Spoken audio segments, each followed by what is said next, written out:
નમસ્તે વિદ્યાર્થી મિત્રો, કેમ છો બધા? મજામાં? સરસ. ચાલો આપણે આગળના વિડિયોમાં બરાબર ચેપ્ટર નંબર 9 ની શરૂઆત કરી હતી અને ઉદાહરણ નંબર 1 અને 2 ગણી ગયા હતા. એટલે કે જોઈ ગયા હતા આપણે. તો હવે આજે આપણે ઉદાહરણ નંબર 3 નો અભ્યાસ કરવાનો છે. તો આ પ્રકારના દાખલામાં એટલે કે આ ચેપ્ટરમાં મેં તમને એ પણ કીધું હતું કે કાટકોણ ત્રિકોણ ઉપરના જ દાખલા આવશે અને ત્રિકોણમિતિના આપણે 6 ગુણોત્તર વાળો જે કોષ્ટકનો અભ્યાસ કર્યો હતો બરાબર, તે જ આમાં ઉપયોગી થશે. ખાસ મહત્વની છે આકૃતિ દોરવાની, એટલે કે રકમ ઉપરથી આકૃતિ કેમ દોરવી એ તમને આવડી જાય એટલે દાખલો તો તમને ઈઝીલી આવડી જશે. બરોબર. ચાલો હવે ઉદાહરણ નંબર 3 ની શરૂઆત કરીએ. તો 1.5 મીટર ઊંચાઈ વાળી એક નિરીક્ષક એક ચીમનીથી 28.5 મીટર દૂર ઊભેલ છે. તો અહીંયા આપણે એક ચીમની રાખી, બરોબર,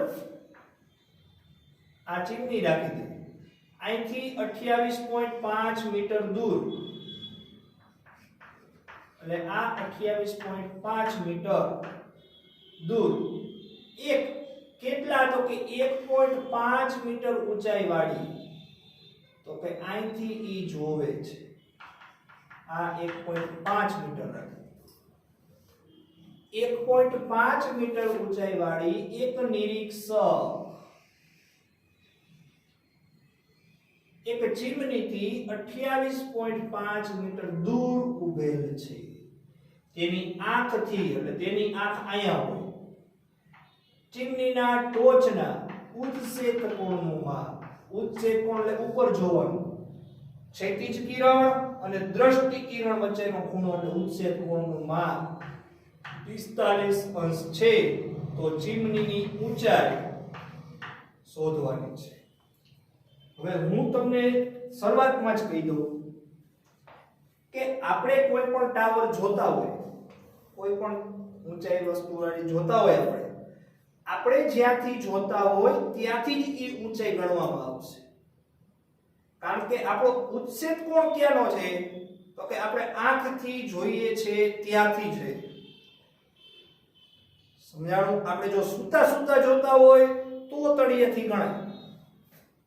આપણે જોઈએ છીએ કેટલા, તો કે આપણી ઊંચાઈ, આપણે જેટલું ઊંચાઈએ, આપણી જેટલી ઊંચાઈ છે તેટલી ઊંચાઈથી આપણે જોઈ છીએ, એટલે એટલું અંતર ટાવરની ઊંચાઈ એટલી કપાઈ જાય. આપણી જેટલી ઊંચાઈ હોય એટલી કપાઈ જાય. સમજાય છે? ઓકે. ચાલો, નિરીક્ષક અહીંથી જોવે છે તો આટલી ટાવરની ઊંચાઈ કપાઈ જાય. તમને જે પેલા મળશે એ શું મળશે, તો કે પેલા AB જ મળશે, પછી 1.5 એમાં ઉમેરી દો એટલે તમને AC મળી જાય. સમજાવો આખો દાખલો? ચાલો તો આકૃતિમાં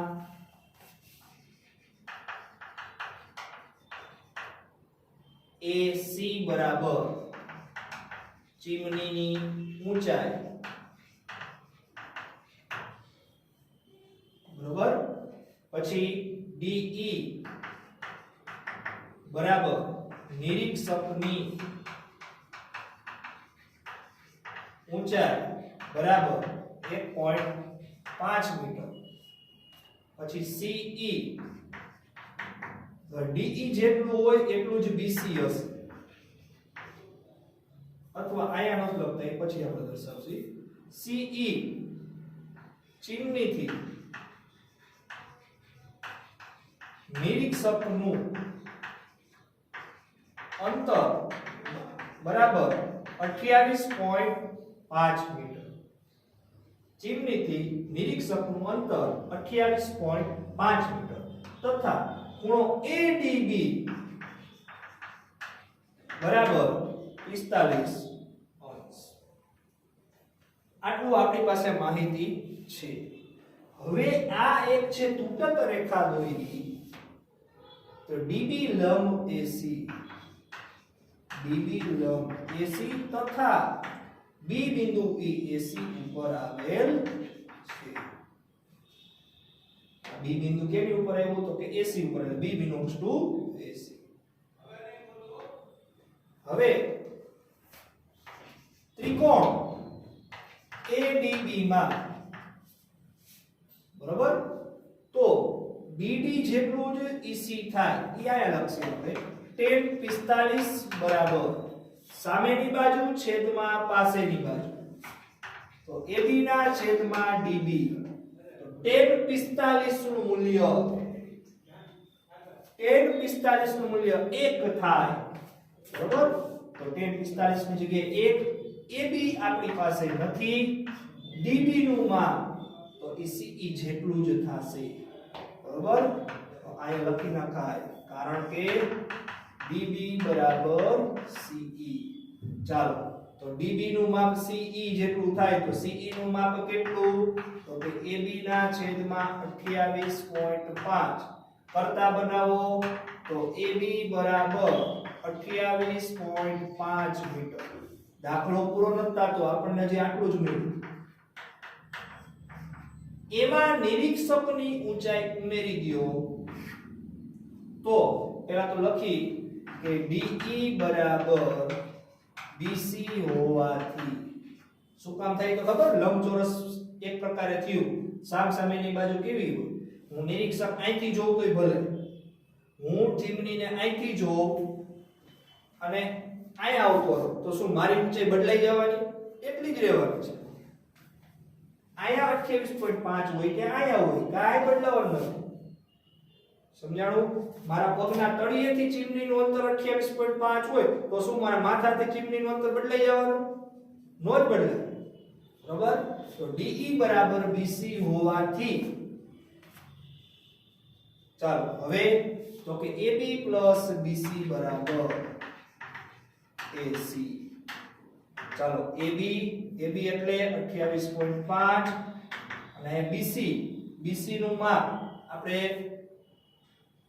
કેટલું છે તો કે DE જેટલું લેવાનું છે. તો DE કેટલું છે તો કે 1.5 મીટર,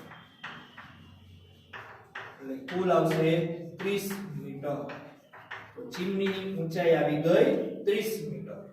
સમજાણો દાખલો આખો? આયા સુધીનું અંતર આપણને 28.5 આવ્યું હતું, આયા સુધીનું અંતર 1.5 છે આપણી પાસે, તો એ આપણે ઉમેરી દીધું કારણ કે નિરીક્ષકની ઊંચાઈ એમાં ઉમેરવી પડે છે બરોબર. ચાલો હવે સ્વાધ્યાય 9.1 તો સર્કસમાં તંબુમાં જમીન સાથે શિરોલંબ સ્થિતિમાં રહેલ થાંભલાની ટોચથી જમીન સાથે ખેંચીને બાંધેલા આ થાંભલો છે, એની ટોચથી જમીન સાથે ખેંચીને બાંધેલા 20 મીટર દોરડું પર એક કલાકાર ચઢી રહ્યો છે. એટલે આ કલાકાર ચઢવાનું કામ કરે છે. જો દોરડું જમીન સાથે 30 અંશનો ખૂણો બનાવે તો થાંભલાની ઊંચાઈ શોધો. થાંભલાની ઊંચાઈ શોધો. ABC. નામ ગમે આપો કાઈ ફેર ન પડો, રિપીટ ન થવું જોઈએ. ઓમાં મે ABCD જ કરી નાખ્યા. ચાલો થાંભલાની ઊંચાઈ મેળવવાની છે. ખાસ સમજો, સર્કસના તંબુમાં જમીન સાથે શિરોલંબ સ્થિતિમાં રહેલ થાંભલો, એની ટોચ એટલે આ A, ત્યાંથી જમીન સાથે ખેંચીને દોરડું બાંધ્યું. કેવડું તો કે 20 મીટર. ઈ દોરડા પર એક કલાકાર ચડે છે કે ઉતરે એમાં કાંઈ આપણે ફેર નથી પડતો. જો દોરડું જમીન સાથે 30 અંશનો ખૂણો બનાવે તો થાંભલાની ઊંચાઈ શોધો. ચાલો તો આકૃતિમાં બરાબર શું છે તો કે AB બરાબર થાંભલાની ઊંચાઈ, AC બરાબર દોરડાની લંબાઈ બરાબર 20 મીટર. દોરડાની લંબાઈ 20 મીટર. હવે ખૂણો ACB બરાબર 30 અંશ મેળવવાનું શું છે તો AB. તો ખૂણાની સાપેક્ષે કર્ણ આપ્યો, જો કાટખૂણાની સામેની બાજુ કર્ણ આપ્યો, સામેની બાજુ ઘટે છે, તો ત્રિકોણ ABC માં ખૂણો B બરાબર 90. ચાલો તો sin 30, સામેની બાજુ અને કર્ણને લગતો ગુણોત્તર એટલે sin, તો sin 30 અહીં લખું sin 30 બરાબર સામેની બાજુ એટલે AB છેદમાં AC, તો AB ના છેદમાં AC, તો sin 30 એટલે 1 ના છેદમાં 2. AB નું માપ નથી, AC નું માપ 20, તો 20 ગુણાકારમાં ઉપર જાય તો 10 આવશે, તો AB બરાબર 20 ના છેદમાં 2 એટલે AB બરાબર 10. તો નીચે લખવું પડે થાંભલાની ઊંચાઈ, તેથી થાંભલાની ઊંચાઈ 10 મીટર હોય. આમાં પણ નીચે લખ નાખી, તેથી ચીમનીની ઊંચાઈ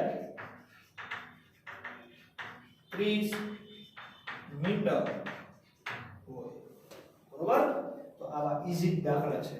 આકૃતિ દોરી લ્યો, રકમ સમજીને આકૃતિ દોરો એટલે તમારા માટે સાવ સહેલામાં સહેલું ચેપ્ટર. બરોબર? ચાલો પહેલા સ્ક્રીનશોટ પાડી લ્યો, પછી આપણે આગળ જોઈએ.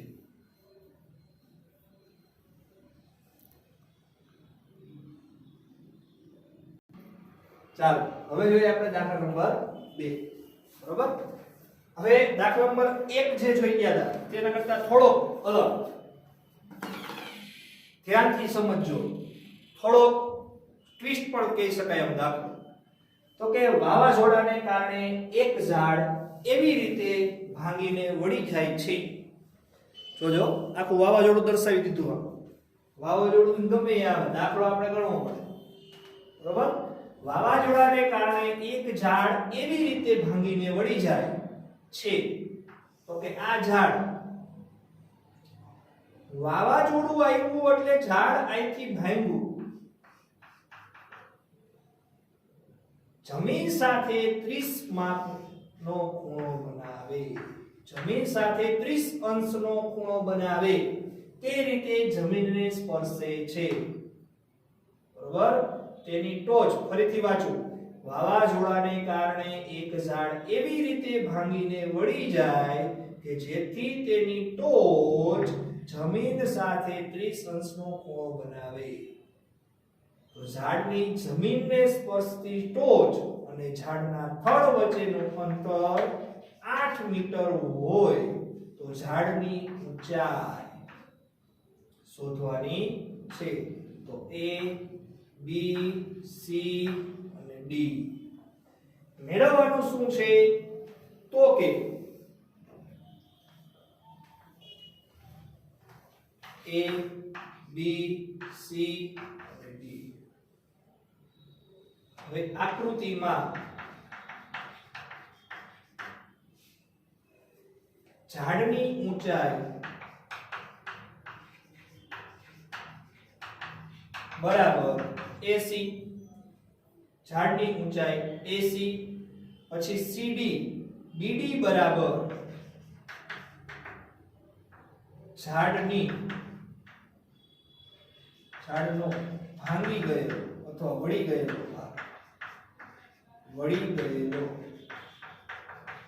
ભાગ, ત્યારબાદ CD ટોચથી થડ વચ્ચેનું અંતર બરાબર 8 મીટર. હવે મેળવવાનું શું થાય એ ખાસ જુઓ. તો કે પહેલા તો આ ત્રિકોણમાં BC મેળવો, પછી આ જ ભાગ તૂટીને અહીંયા આવ્યો તો BD મેળવો, પછી BC અને BD નો સરવાળો કરો. બરોબર? તો BD અથવા AB એમ પણ કહી શકાય. AB અને BD બરાબર ઝાડનો વળી ગયેલો ભાગ, એટલે ભાંગીને જે વળી ગયો હોય એ ભાગ. બરોબર? તો AB અને BD બે સરખા થાય એટલે પહેલા BC મેળવી લઈએ, પછી BD મેળવી લઈએ. બરોબર? તો પહેલા તો ત્રિકોણ BCD માં ખૂણો C બરાબર 90°. હવે સામેની બાજુ ને પાસેની બાજુને લગતો ગુણોત્તર કયો? તો કે tan 30. ચાલો tan 30 બરાબર BC ના છેદમાં CD. તો tan 30 એટલે 1 ના છેદમાં √3 BC. જોઈએ છીએ આપણે CD 8 ઉપર આવવા દો તો BC બરાબર 8 ના છેદમાં √3 મીટર. આ ભાગ આવ્યો 8 ના છેદમાં √3. હવે BD મેળવવાનું છે તો પાસેની બાજુ લ્યો અથવા સામેની બાજુ લ્યો, કોઈ પણ લ્યો ચાલશે. ચાલો તો હવે sin 30 સામેની બાજુનો જ ઉપયોગ કરીને આપણે BD મેળવી, પાસેની બાજુનો ઉપયોગ કરીને મેળવો તોય ચાલશે, કાંઈ ફેર નથી પડતો. બરોબર? ચાલો BC ના છેદમાં BD. તો sin 30 એટલે 1 ના છેદમાં 2 BC મેળવવાનું છે BD. BC ના છેદમાં BD, BC છે સોરી, BC 8 ના છેદમાં √3 BD મેળવવાનું છે. તો BD આયા ઉપર જાય તો BD બરાબર 8 ના છેદમાં √3 ગુણ્યા 2. તો BD બરાબર 16 ના છેદમાં √3 મીટર. BD બરાબર 16 ના છેદમાં √3 મીટર. હવે શું કરવાનું? તો કે BC અને BD નો સરવાળો કરવો. BC અને BD નો સરવાળો કરો એટલે આખું ઝાડ બની જાય છે. બરોબર? ચાલો આયા BD બરાબર AB હોવાથી AB બરાબર 16 ના છેદમાં √3 મીટર થાય. હવે આખા ઝાડનો સરવાળો એટલે કે AB + BC બરાબર AC. તો AC બરાબર AB + BC. ચાલો AB એટલે અહીં 16 ના છેદમાં √3, BC એટલે તો કે 8 ના છેદમાં √3. ચાલો છેદ સરખા તો 24 ના છેદમાં √3 આવશે. છેદમાં √3 હોવા જોઈએ નહીં તો ઉપર નીચે √3 વડે સમીકરણ કરો તો √3 ગુણ્યા √3 એટલે 3 થઈ ગયું. તો 24 ના છેદમાં 3 ગુણ્યા √3 મીટર. 8 ગુણ્યા √3 મીટર. હવે 8 ગુણ્યા 1.73 કરો, √3 ની કિંમત મૂકવાની યાદ કરો. બરોબર? તો 8 તેરી 24 નો ચોગડો વધી 2, 8 સત્તા 56 ને 2 58, 8 1 8 ને 5 13.84 મીટર નું ઝાડ. લખના કોણ? તેથી ઝાડની ઊંચાઈ 13.84 મીટર થાય. 13.84 મીટર થાય. સમજ્યા દાખલો?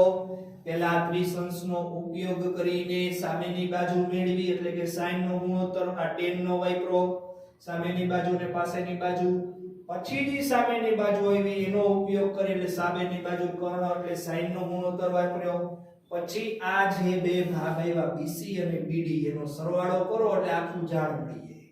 AC છેદમાં √3 હતા તો એને √3 વડે ઉપર નીચે ગુણ્યા એટલે કે સમીકરણ કર્યું તો 8 √3 આવ્યું. √3 ની કિંમત મૂકી, જવાબ આવી ગયો. દાખલામાં કાઈ નથી, ગણવો પડે. બરાબર? એટલે તમે હવે આનો સ્ક્રીનશોટ પાડી લો પેલા.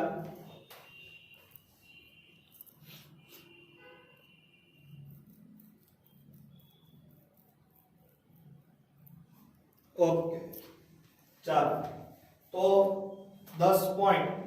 બરાબર? સ્વાધ્યાય 9.1 ના પેલા બે દાખલા આપણે જોઈ ગયા. બરાબર? એક પછી સર્કસ વાળો અને એક આ વાવાઝોડા વાળો. રેડી? તો આવા દાખલાની પ્રેક્ટિસ વર્કમાંથી તમારે પ્રેક્ટિસ કરવી તી જ રહેવી.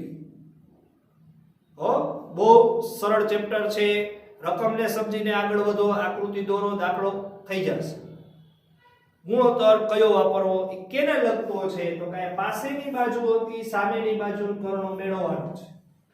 તો પેલા પાસેની બાજુ સામેની બાજુને લગતો તો કે tan કોટ પણ લગાડો.